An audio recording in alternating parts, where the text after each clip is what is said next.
Halo sobat, kali ini kita mau merapikan kopi Arabica yang super ya. Nah, tandanya ini pucuknya hijau sobat. Oke, tadi sudah saya bersihkan beberapa rumput-rumput di sekitarnya. Jadi untuk pemeliharaan kita itu wajib pertama itu membersihkan rumput ya sobat, sekitar area penanaman kopi. Yang kedua, pemberian pupuk, kalau boleh 2-3 bulan sekali pemberian pupuk. Boleh teman-teman pakai pupuk organik ataupun pupuk kimia, ya tidak masalah. Yang ketiga itu saya lagi pemangkasan ya. Cabang yang perlu dipangkas adalah yang paling utama itu, yang saya rasa adalah cabang yang berada di atas cabang utama sobat. Jadi ini cabang primer. Jadi cabang yang di atasnya ini, cabang yang tumbuh di atas itu dibuang aja. Itu saran saya sobat, buang aja nih. Nah, oke. Jadi teman-teman boleh pilih juga apakah ini mau disimpan ini semua ini cabang ini utama ini, apakah hanya satu cabang aja atau banyak cabang. Kalau saya pribadi cabang atas saya buang, cabang bawah juga saya buang. Nah ini juga saya bersihkan ya, cabang-cabang sekunder yang tumbuh di bagian bawah dan juga samping. Nah, kalau ini kira-kira kan mengenai buah nantinya ya, ini juga saya potong aja karena nutrisi cabang-cabang ini lebih baik diserap oleh buah sehingga cepat matang. Nah, kalau yang dua ini saya biarin aja sobat, tapi tergantung. Ada juga teman saya, teman-teman yang lain membuat itu satu, ada juga yang cabangnya rame ya, ada 3 gitu. Contohnya ini lagi sobat. Nah ini tadi sudah saya potong, cabangnya ke atas dibuang aja karena berdasarkan pengalaman saya itu mengganggu pertumbuhan. Nah semakin banyak cabang akan mengganggu pertumbuhan buah. Nah ini juga sobat, ini kan ada 4 nih, 1, 2, 3, 4. Kalau saya pribadi saya lepas 3 aja, saya biarin 3. Ini saya buang 1, ini juga saya buang, Nah sehingga yang diutamakan itu adalah cabang primernya dulu. Nah gitu sobat, ini juga saya buang ini. Nah saya buang. Nah mungkin teman-teman beda caranya ya, kok saya pribadi ini saya buang juga. Jadi cabang yang kurang produktif menurut saya buang. Jadi cara lebih gampangnya adalah cabang yang berada di bawah cabang utama itu dibuang. Contohnya ini cabang yang di bawah. Nah, cabang yang ada di bawah, dan juga cabang pertumbuhannya dari atas cabang primer ini sobat. Ini kan cabang itu berada di cabang atas ya, berada di bagian atas, pertumbuhannya dibuang aja. Itu. Nah kalau cabang samping seperti ini juga sobat, contohnya ini ada 2 nih ya, cabang ini ada cabang bagiannya 2 ini, cabang sekundernya yang cabang kedua, jadi terbelah 2 gitulah dia ya. Ini kita buang aja. Nah kok saya tidak ragu-ragu sobat, karena saya lebih mengutamakan buah daripada cabang.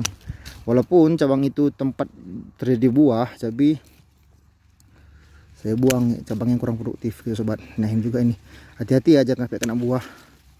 Ini juga nih saya buang nih. Jadi selain tunas air, saya membuang itu cabang yang pertumbuhannya di atas cabang primer dan di bawah cabang primer. Nah kalau yang di samping-samping, yang pertumbuhan di samping itu teman-teman mau dibuang atau tidak. Kalau saya pribadi tidak saya pelihara gitu deh. Nah ini contohnya nih, cabangnya di pertumbuhannya, cabangnya di bawah nih ya, ini saya buang. Nah sobat, saya buang. Nah jadi manfaatnya pertama tadi itu supaya nutrisi tidak dimakan oleh cabang-cabang yang tidak produktif. Yang kedua, agar cahaya matahari itu dapat terserap maksimal oleh seluruh sisi dari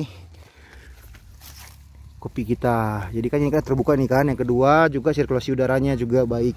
Jadi selain nutrisi adalah faktor dari cahaya matahari dan juga angin sobat, sehingga tidak terjadi jamur dan pertumbuhan fotosintesis juga berkembang dengan baik. Fotosintesisnya berkembang dengan baik.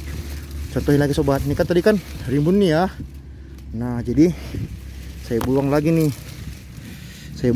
yang pertumbuhannya di atas nih ya. Ini saya buang pertumbuhan cabang yang ada di atas cabang primer. Nah ini cabang ini ada 1, 2, ini saya buang juga. Nah ini juga cabang itu di atas saya buang.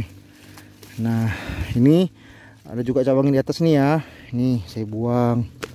Nah ini juga rame nih cabang ini saya buang semua, saya buang. Saya nggak ragu-ragu sobat, saya buang nih semua ini. Nah itu juga saya buang ini.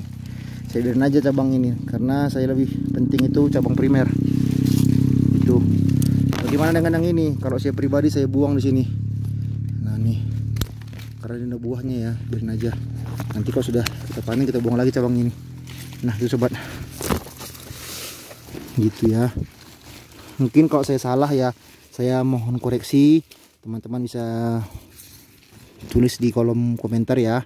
Nah ini kan ada cabang ini ya, cabang primer nih, cabang primer, tapi muncul lagi cabang sekunder dari pangkalnya ini, tubuh ke atas, wajib dibuang. Ini juga dari samping dan membentuk cabang kedua, ini juga saya buang. Ini juga dari atas tumbuhnya sobat ya. Nah ini buktinya, yang ini sudah berbuah sedangkan yang ini belum. Jadi nutrisi untuk pertumbuhan cabang primer dimakan oleh cabang sekunder, jadi lebih baik dibuang aja. Nah oke sobat, ini 2 saya biarin. Nah jadi cabang primernya, nah ini dia, gitu ya. Nah lebih baik setelah pemangkasan diberi lagi pupuk ya sobat ya, supaya pertumbuhannya lebih maksimal lagi. Nah ini saya buang juga, saya buang. Saya tidak tanggung-tanggung buangnya sobat, saya enggak sayang-sayang buangnya, karena saya lebih mengutamakan tumbuhan cabang primer sehingga menghasilkan banyak buah. Itu dulu yang tujuan saya utama. Jadi saya ulangi, cabang yang dibuang itu adalah cabang yang berada di atas, berada di bawah, dan juga cabang tunas air ataupun cabang-cabang yang bercabang banyak. Nah sobat, nah ini juga saya buang nih. Jadi saran saya teman-teman itu perhatikan itu pertumbuhannya sejak dini, supaya jangan banyak nutrisi yang dimakan oleh cabang-cabangnya sobat. Oke, kalau ada saran-saran saya mohon sarannya sobat ya, di kolom komentar boleh bagi-bagi informasinya. Terima kasih sebelumnya sobat, terima kasih.